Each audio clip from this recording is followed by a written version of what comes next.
If you missed Mark's Devo yesterday on the idea of waiting on God, man, you need to go check it out. Because today we're going to continue on in that thought process of how God unfolds the story leading up to eventually we're gonna land in Joseph for the More campaign. But today's another unfolding of that story. If you were here yesterday, then Mark explained how Abraham tried to take the promise of God and make it happen in his own strength, and how nothing but trouble came out of that.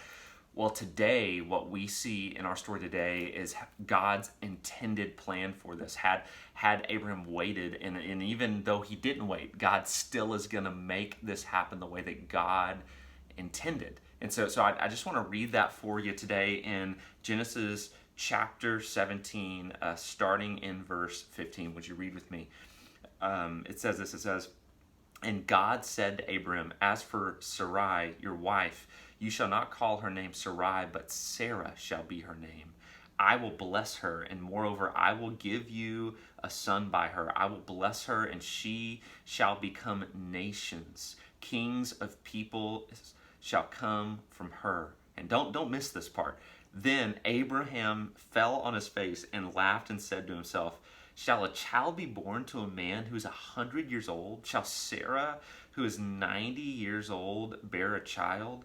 And then Abraham continues to go on and tries to negotiate with God a better plan than God's plan. And it just reminds me, man, how much in my life, how much I think that my plan is better than God's plan.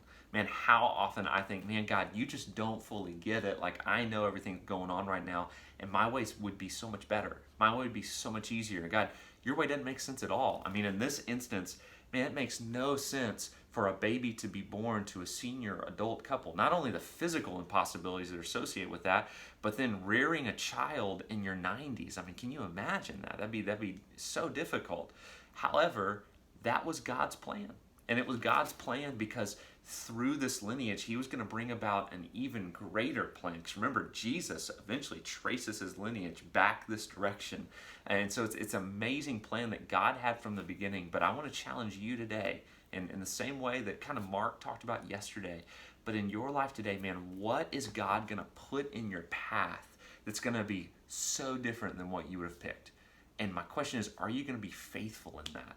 Like in your interactions at work, and in the way that you treat your employees or your employer, and the way that you interact with your family members, are you going to be faithful where God has you today, man, even if it doesn't make sense? My prayer is that we don't have the response of Abraham, that we don't fall on our knees and laugh at God at his plan, but instead, man, that we fall on our knees and we worship God, that he would include us in his magnificent plan to save the world through Christ. Because again, remember, eventually this story of Abraham leads all the way to Jesus. It leads all the way to Christ himself. And so, man, would you take part in God's plan for your life today by choosing obedience even when it doesn't make sense?